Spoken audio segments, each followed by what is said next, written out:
If you can't get up from the floor without using your hands or grabbing onto furniture, studies show you have a much higher chance of becoming weak, disabled, or even dying in the years ahead. Among older adults who fall in care homes, almost none of them can get back up on their own. But here's the good news. This can be fixed.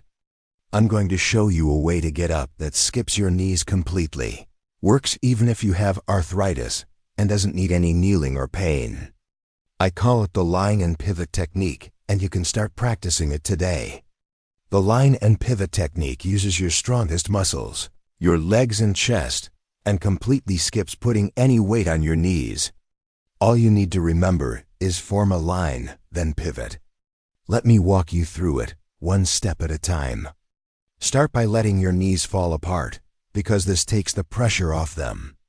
Pick your stronger leg and place that foot as close as you can to your other knee. Don't worry if it doesn't get very close, just as close as you can. Now place your hand close to your backside, with your fingers pointing away from your body. This is very important because it keeps your elbow straight and makes that arm much stronger. Your foot, hand, and thigh should form a rough straight line. Don't stress about making it perfect. Just get them roughly lined up. Then twist and place your other hand on the ground in front of you. Push with your leg to turn your body around and let your leg do the work, not your arms. From there, walk your hands toward your legs. Finally, put both hands on your knees to help push yourself up. All you have to remember is line and pivot. Form a line with your foot, thigh, and hand. Then pivot to start coming up. If you have a strong wall nearby, you can make this much easier, but the trick is where you put your hands, because most people get this wrong. Place yourself at about 45 to 60 degrees from the wall. Make sure the hand in your line is nice and close to the wall. Put your other hand right at the bottom of the wall too, so both hands are low. Then, when you pivot, walk your hands up the wall. This gives you much more support and control. It's like having someone help you up. The same idea works with a sofa or sturdy chair. Move closer to the sofa and set up your hands so both are right at the base of the sofa, not on top of it. Then pivot and walk your hands up the furniture. You can also use a railing, a pole, a tree, or anything sturdy near you. If the floor feels too far down, here's an easier option. Move to a stair or a low object and back yourself up 1 or 2 steps. Then either use one hand on your knee and the other on the stair to push up, or use your line and pivot technique from that higher spot. There's no shame in starting higher because that's smart progress. You have choices no matter where you are or what's around you. But before we get to the strength exercises, let me show you how to make this 10 times easier. Here are the 3 most common mistakes people make with this technique. Mistake number 1. Placing your hand too far from your body. When your hand is too far from your backside, your elbow bends and you lose all your leverage. This is the number 1 reason people struggle with this technique. Your arm becomes shaky and weak instead of strong and steady. The fix is simple. Keep your hand close to your backside with your fingers pointing away from your body. This keeps your elbow straight and turns your arm into a solid support. That straight elbow makes you feel 10 pounds lighter because now your bones are doing the work, not just your muscles. Mistake number 2. Trying to pull yourself up with your arms. I see this all the time. People try to use only their arm strength and they wear themselves out in seconds. Your arms are just for balance and support. The real power comes from pushing with your leg during the pivot. Think of your leg as the engine and your arms as the steering wheel. The leg does the heavy lifting. The arms just guide you. If your arms are doing all the work and your leg is just sitting there, you're making this 10 times harder than it needs to be. Push with that leg and let it drive the movement. Mistake number 3, rushing the movement. This is not a race. When people rush, they skip forming the line. They pivot in a sloppy way and end up struggling or losing their balance. Slow and controlled always beats fast and messy. Take your time forming that line with your foot, hand, and thigh.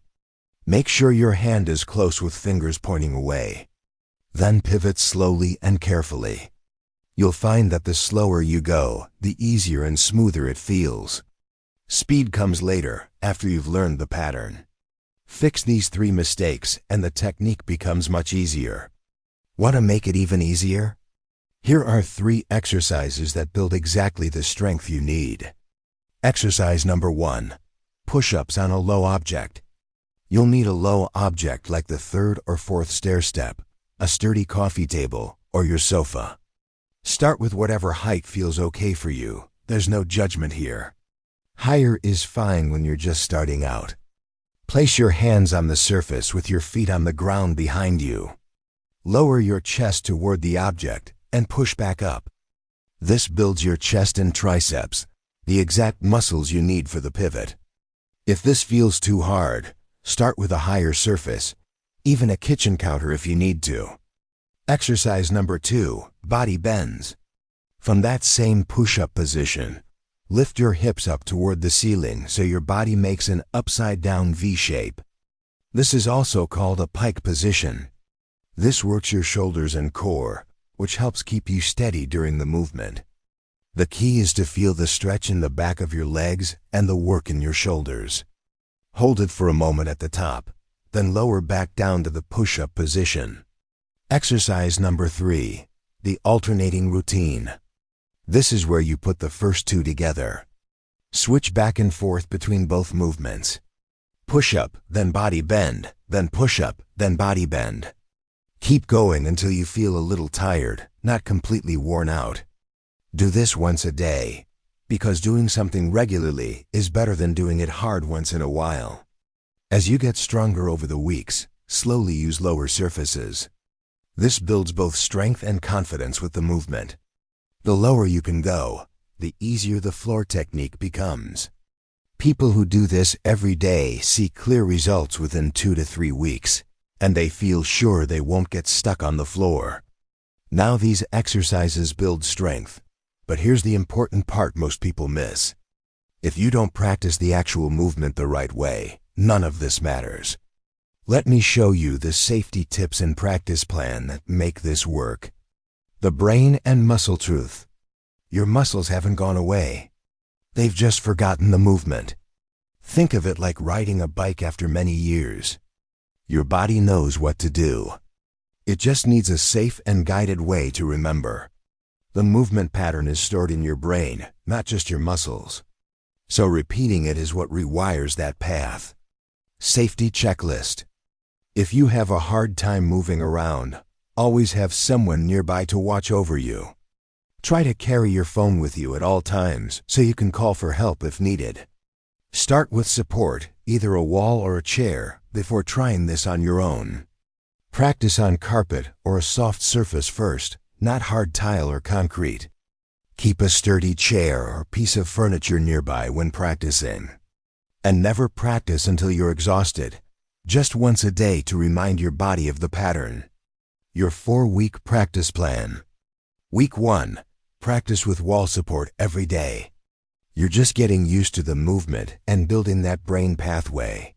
Week 2, try it with chair support, because you're building confidence now. Week 3, try it without anything nearby, but keep your phone close just in case. Week 4, you should feel confident and smooth with the movement. People who practice every day never have to worry about getting stuck on the floor. This isn't just about getting up. It's about being independent and feeling confident. It's about knowing that if you fall, you can handle it. That confidence changes how you move through life, because you're not scared anymore. You don't need to avoid the floor anymore. You don't need to kneel. You don't need perfect knees. You just need the right technique and regular practice. This works even with arthritis, knee replacements, or limited movement. And it could be the difference between staying independent and losing your freedom. Don't forget to drop your name and where you're watching this from in the comments. I'd love to know more about you. If you found this helpful, Make sure you're subscribed so you don't miss future videos on staying strong and mobile.